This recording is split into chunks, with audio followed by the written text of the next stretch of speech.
It was a chilling autumn evening when my friend James invited me to join him for a unique experience at Greenwood Cemetery. He had always been fascinated by the supernatural and believed that the graveyard held secrets beyond our comprehension. I, on the other hand, was a skeptic, dismissing such tales as mere folklore. Nevertheless, James' enthusiasm was contagious, and I found myself agreeing to the adventure.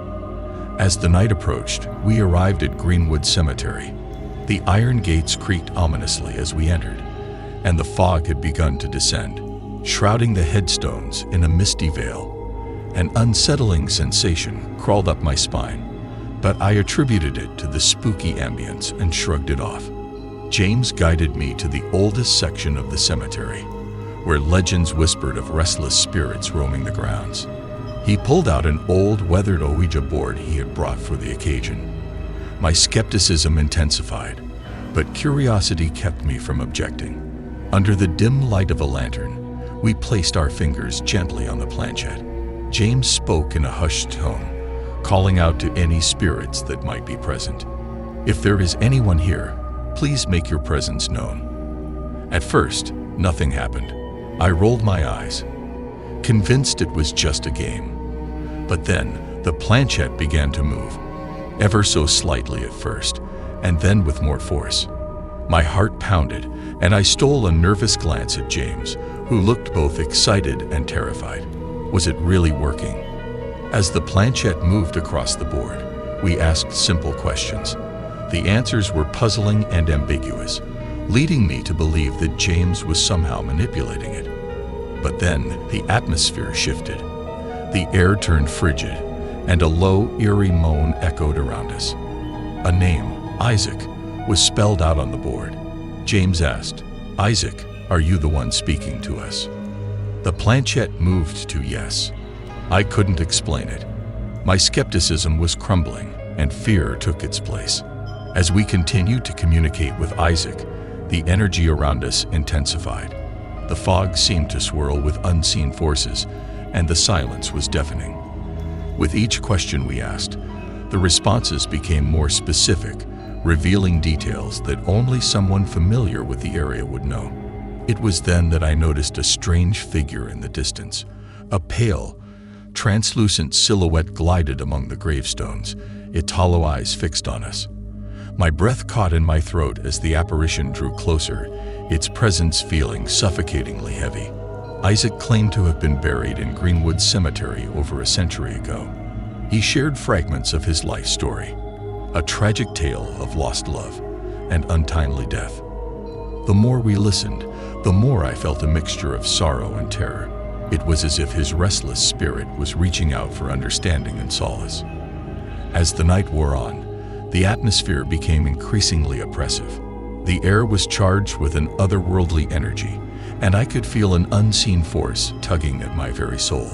Despite my growing unease, James was relentless, persistently questioning Isaac about the afterlife and the existence of other spirits. Suddenly, the planchette started moving with incredible speed, spiraling out of control.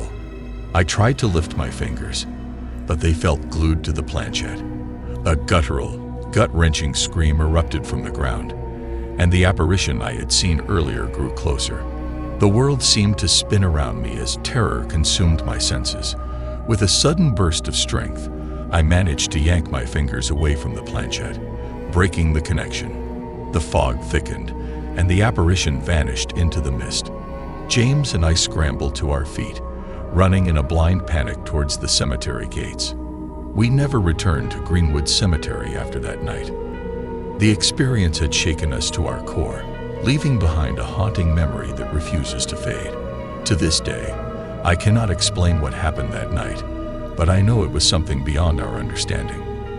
As a former skeptic, I now acknowledge that there are forces in this world that defy explanation. The supernatural is real, and Greenwood Cemetery holds secrets that are best left undisturbed.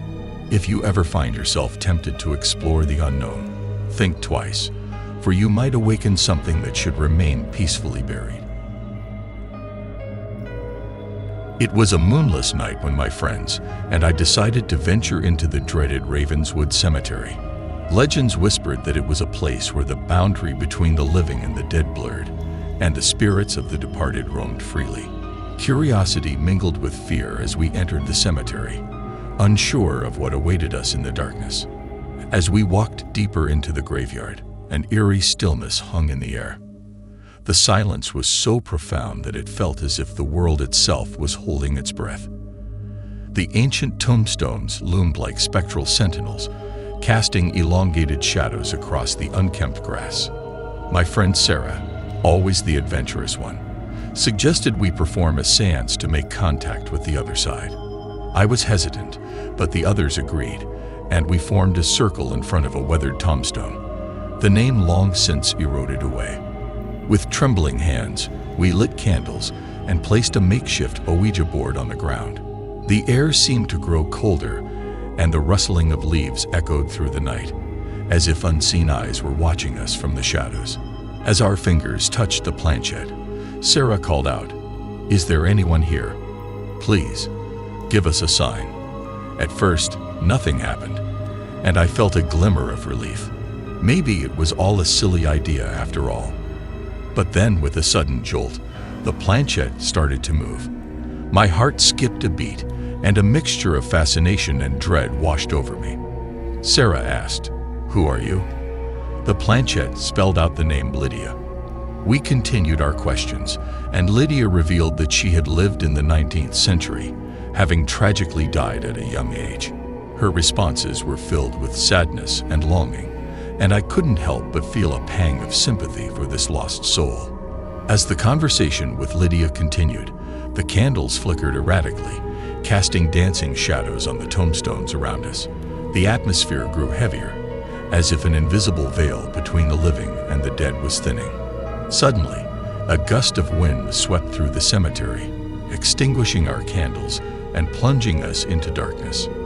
Panic seized us, and we fumbled for our flashlights, their feeble beams barely enough to illuminate our immediate surroundings. Out of the darkness emerged a spectral figure, gliding towards us with an ethereal grace. Its eyes, void of life, seemed to pierce through the depths of our souls. I felt a chilling presence surround us, and a voice, hollow and mournful, echoed in our minds. "You should not have come here," the voice whispered. "Leave this place, or suffer the consequences." Fear gripped us like a vice, but we were paralyzed by an inexplicable force, unable to flee. The apparition continued to draw closer, its presence overwhelming. With a final surge of courage, Sarah managed to break free from the trance-like state that had held us captive. She shouted, "We mean no harm. We'll leave right now." As if the spirit had heard her plea, it slowly receded into the darkness, and the suffocating heaviness in the air began to dissipate. We wasted no time, scrambling to our feet and fleeing from the cemetery, not daring to look back. Back at home, we tried to make sense of what had happened, but there were no rational explanations. The experience had forever changed us, instilling a profound respect for the mysteries of the unknown. We vowed never to return to Ravenswood Cemetery, knowing that some secrets are best left undisturbed. That night, we had crossed paths with a realm beyond our understanding, a place where the veil between the living and the dead was perilously thin. Though we went our separate ways, the memory of that harrowing encounter would forever bind us, and we were left with an everlasting awareness that the world of the supernatural held wonders and terrors beyond the scope of our comprehension, a realm where the shadows conceal secrets that should remain forever hidden. The rumors about Willowbrook Cemetery were unlike anything I had ever heard before. They said that the cemetery was cursed, that the spirits of the deceased were not at peace, and that anyone who dared to step foot inside its gates would be haunted for eternity. Of course, I dismissed such tales as mere superstitions, until that fateful night when I decided to challenge fate and explore the cemetery with my friends. As we entered Willowbrook Cemetery, a shiver ran down my spine. The atmosphere was heavy with an oppressive energy, and an overwhelming feeling of unease settled in the pit of my stomach. The moonlight struggled to penetrate the thick canopy of trees, casting eerie shadows on the tombstones that seemed to leer at us. My friend Mark, the most daring of the group, suggested we play a game of hide and seek among the graves. We hesitated, but eventually the excitement of the challenge won over our fears, and we reluctantly agreed. As we dispersed to find hiding spots, I couldn't shake the feeling that we were being watched. Every rustle of leaves and creak of branches sent my heart pounding in my chest. But I tried to dismiss it as mere paranoia and focused on finding a good hiding place. In the darkness, I stumbled upon an old mausoleum tucked away in a corner of the cemetery. The heavy door was slightly ajar, and curiosity got the better of me. Pushing it open, I peered inside, only to be greeted by an unsettling sight. An array of ancient coffins lined the walls. The air inside the mausoleum was thick and suffocating, making it hard to breathe. I was about to leave when I heard a faint whisper, like a gentle breeze carrying a mournful tune. My heart froze as the whispers grew louder, surrounding me from all sides. I couldn't understand the words, but they filled me with a sense of sorrow and despair. Panic set in, and I tried to escape the mausoleum, but the heavy doors seemed to have jammed shut. It was as if an unseen force was keeping me trapped inside. Outside, my friends were calling for me, their voices tinged with worry. I banged on the door, screaming for help, but my cries were drowned out by the haunting whispers that seemed to be coming from all directions. In a final burst of adrenaline, I managed to force the door open and stumbled out into the moonlit cemetery. My friends rushed to my side, asking what had happened, but I was too shaken to speak. All I could think about were the ghostly whispers that had surrounded me inside that cursed mausoleum. As we made our way back to the cemetery entrance, I noticed a figure standing among the gravestones. It was a woman in a flowing white gown, her face obscured by dark hair. She seemed to glide effortlessly, her movements unnatural and ghostly. I gasped, pointing her out to my friends, but when they looked, she had vanished into thin air. Fear gnawed at my insides as we quickened our pace, desperate to leave the haunted place behind. Just as we reached the cemetery gates, a chilling wind swept through the area, and the temperature plummeted. The tombstones around us seemed to come alive as ghostly figures emerged from the ground, their eyes hollow and their features contorted with pain. We ran as fast as we could, but the apparitions pursued us, their mournful wails echoing in the night. It felt like an eternity before we finally reached the safety of the outside world. Never again did we set foot in Willowbrook Cemetery. The haunting experience had left us scared, forever altering our perception of the supernatural. To this day, I can still hear those ghostly whispers and see the haunting figure in the white gown in my nightmares.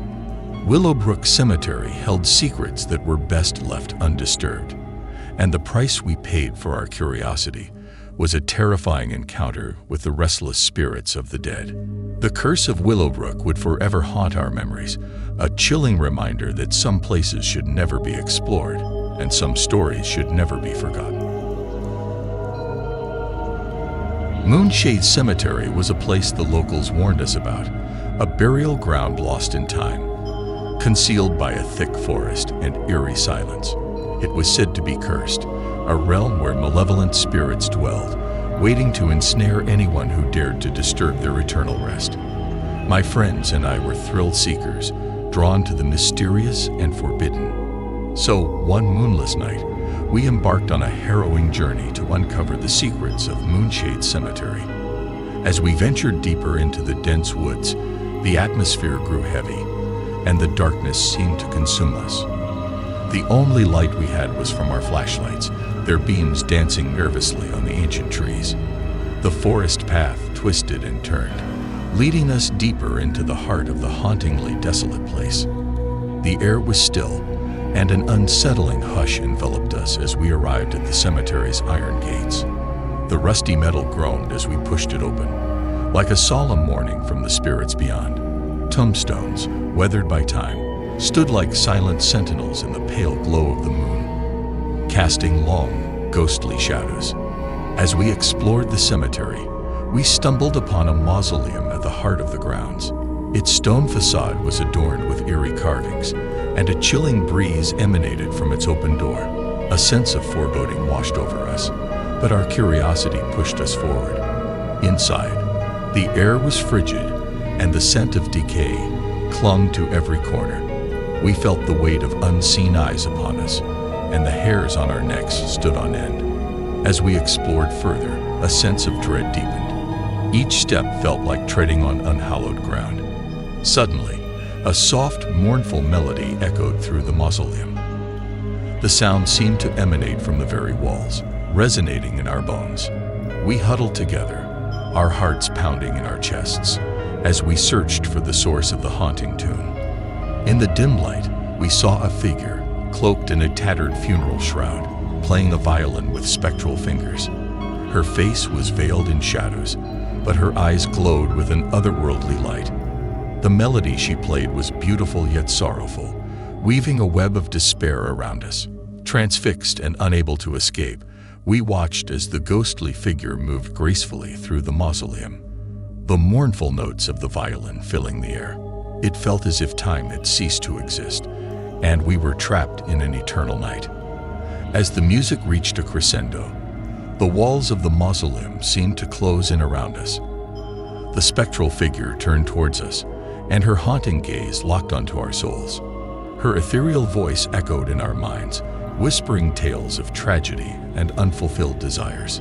In a desperate bid to escape the supernatural clutches, we stumbled out of the mausoleum and fled from Moonshade Cemetery.